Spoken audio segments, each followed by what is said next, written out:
तो मराठी और हिंदी में इसके ऊपर कोई काम हुआ नहीं था।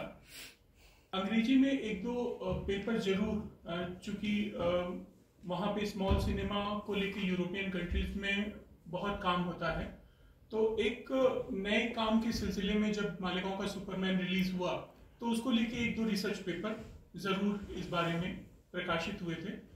और यहीं पे एक गेस्ट फेलो हुआ करते थे प्रोफेसर निर्मल कुमार दिल्ली से, तो उनसे जब बात हुई तो उन्होंने कहा कि अगर इसके ऊपर हम लोग काम करें तो निश्चित तौर पे सिनेमा का एक ऐसा मॉडल, क्षेत्रीय सिनेमा नहीं, बड़ा मुश्किल हो जाता है मालेगांव सिनेमा को आप कहेंगे क्या, वो क्षेत्रीय सिनेमा नहीं है, स्मॉल सिनेमा नहीं है, लोकल या सामुदायिक सिनेमा के रूप में हम लोग उसको देख सकते हैं। इस तरह के सिनेमा के मॉडल पे काम करने की प्रेरणा उन्होंने दी और लगभग मैं 2009 से लगातार किसी न किसी रूप में इस काम से जुड़ा हुआ हूँ और लगातार इस पे काम कर रहा हूँ। और काम करते करते ये लगा कि इसके प्रबंधन की जो स्थितियां हैं यही इसको विशेष बनाती है कि मालेगांव सिनेमा विशेष क्यों है, तो इसका मैनेजमेंट बहुत अलग है, तो उसको लेके कुछ काम करें। तो पिछले साल से मैंने मैनेजमेंट प्रबंधन को लेके मालेगांव सिनेमा को लेके काम करना शुरू किया। लेकिन चूंकि जैसा मैं कह रहा हूँ कि नया विषय है, तो इसकी अवधारणा कि मालेगांव सिनेमा है क्या और इतना खास क्यों है, उसकी चर्चा मैं सबसे पहले आप लोगों के साथ करना चाहूंगा।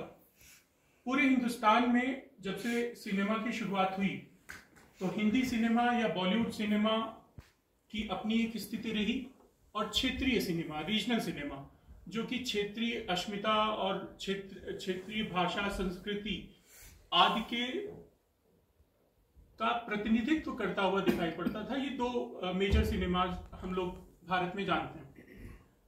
जितना सिनेमा का कारोबार भारत में होता है उसका 60% बॉलीवुड करता है, बचे हुए 40% का 60% तमिल और तेलुगु करता है। बाकी में आपके बंगाली, मराठी, भोजपुरी सब आ जाते हैं।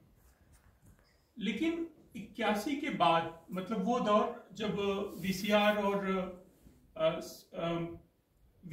और उसके बाद सीडी की व्यवस्था आई, तो स्थितियां थोड़ी बदल गई। और उसके बाद आप देखेंगे कि बहुत सारा सिनेमा जो क्षेत्रीय नाम से तो जाना गया, लेकिन उसमें रीजनल रिप्रेजेंटेशन जैसी कोई बात नहीं रही। खासतौर पे जैसे मैं भोजपुरी सिनेमा की बात करूंगा, शुद्ध रूप से व्यावसायिक सिनेमा के रूप में वो लगातार आगे बढ़ा और बहुत सारे क्षेत्रीय सिनेमाओं से ज्यादा पैसा कमा लेता है। मराठी सिनेमा 500 से ज्यादा फिल्में मराठी में लगभग हर साल बनती हैं, हिट होती हैं 1 और 2, तो उनका जो व्यापार है अगर भोजपुरी सिनेमा से कंपेयर करें तो भोजपुरी सिनेमा का बहुत ज्यादा है। लेकिन हाँ, उस मराठी सिनेमा में नवाचार, नए नए विषयों को लेके काम करना, मराठी संस्कृति, भाषा, वो सारी चीजें कहीं ना कहीं बची हुई हैं, प्रिजर्व है। लेकिन भोजपुरी सिनेमा में वो सारी चीजें आपको नहीं दिखाई देंगी। इसके आगे की स्थिति ये है